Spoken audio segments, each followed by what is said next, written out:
marriage. I lived in a hostel during my medical graduation for 6 years. I had many friends that were family. We had gone through good and bad times in medical school together. Of them, 2 to 3 were my really, really good friends. I had always been there for them. Visited their home whenever they needed. Visited so many places even when it does not concern me because that's what friends do. Help selflessly. After college, one of my friends, R, slipped into depression and I traveled 1,000 kilometers by train, 200 kilometers by bus to a remote rural location to be with her. I was used to traveling long distances, especially when someone needed me. Other few friends got work in different cities, 900 kilometers from my place, but whenever I would be in that city, I would make time to visit them, bring some food to enjoy together. Many of my friends had trips with me to distant destinations, and I loved everyone until I decided to get married. When I was getting married to the man I loved, none of them showed up. Like, they didn't give you a heads up they weren't coming. What happened? Did you have a destination wedding or something like that? Some said they are not confident in traveling in a train/flight. Some said they can't make time because I live too far. The distance I covered many times before. One of my childhood friends, P, who traveled the whole country, says she can't commute via metro train to New Delhi as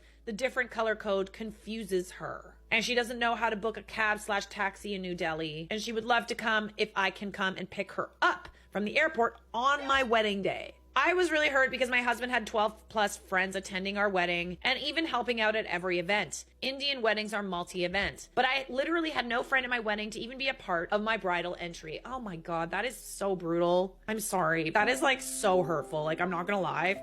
It's one thing if you have a destination wedding. Like, I know that we've gotten into little spats on this channel before with the destination weddings and the traveling and, oh, I don't want to do it because it's far. Listen, sometimes you travel for your friends' weddings if you care about that friend, especially if that friend has traveled for you. You don't come up with all excuses, okay? You suck it up. If you care about the relationship. If you don't, then you have to be fine with you guys not being friends. All right? That's friendship ending. I'm just saying. For me, personally, that's friendship ending. After 6 years of such bonding with everyone and making so many plans of bride/bridesmaid photo shoots for each other's weddings, I didn't expect that. A few of my college friends didn't even congratulate me by text. Well, God has his own plans because my wedding had a different flex. Although I didn't have any friends, but my best friend came there as groom to marry me. My husband was different from college, so no common friends. That day, I realized having no friends is better than having mean ones. That's what's up. You can make new friends. Now, after 6 months of my marriage, I received a text from P because she wanted some career guidance from me. Obviously, I didn't reply and I blocked her. R is now again stressed with her life and wants to go on a trip. A plan where I'm supposed to meet her in a nearby city and start our trip from there. M, who could not make time of one day for my wedding, is now getting married. Good part is he doesn't expect me to come because he realizes that I felt bad. I'm not mad at M, but I don't feel like attending his wedding. Should I attend his wedding because I am scared to invest in mean people now? Me enjoying my photo shoot without my bridesmaids. Oh, look at you, bestie. Oh, look at you. Oh my God, you're so pretty. You're so gorgeous. Like, stop it right now. Indian weddings are on a whole other level. Like, wow. I gotta say, it just sort of seems like you're the friend that holds yourself to these really high standards and you're always there for other people. And thing is, unfortunately, a lot of other people can't meet those standards. And there are certain things that you have to be okay with. And there are certain things that are deal breakers, okay? Not everybody can be as great as us. They can't. Not everybody can meet our standards for friendship, for relationships, etc. If you're a giver, that you have to be okay with, because not everybody is willing to give as much as you. Not everyone has the capacity to love like you do. But I would say, as a giver, as someone who goes above and beyond for other people and their weddings and all their wedding events, showing up, spending money, etc. If my friends that I did all of that for didn't come to my wedding and their excuse was, oh, I don't know how to commute by a train because I don't understand the color code.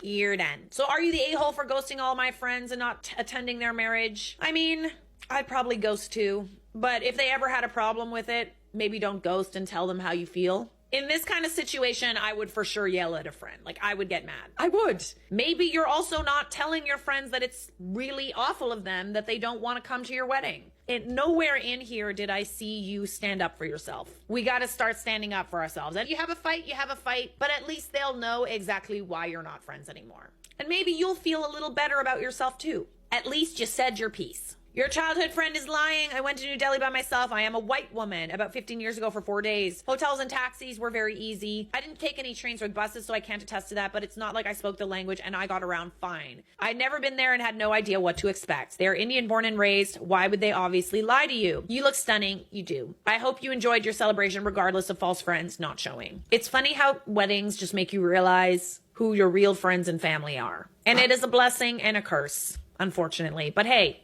we can make new friends. We can be friends. Not the a-hole. Seems like your friends are just jealous. Good riddance. Well, it might be jealousy. I don't know. Could be jealousy. Or, like you said, they're self-centered. OP's the giver in this relationship. And it doesn't really seem like this friendship is equal. It's one-sided. When it's all about the friends, then, you know, of course, they'll accept the travel and the spending money, etc. But when it comes to showing up for someone else, not so much. Not the a-hole. They weren't your friends. They were using you for whatever they wanted or needed from you. But when it came to celebrate you, they showed their true colors. Keep them blocked because you definitely don't need these kinds of people in your life. Agreed wholeheartedly. You look gorgeous at your wedding, my dear. Consider all 2 million of us your bridesmaids.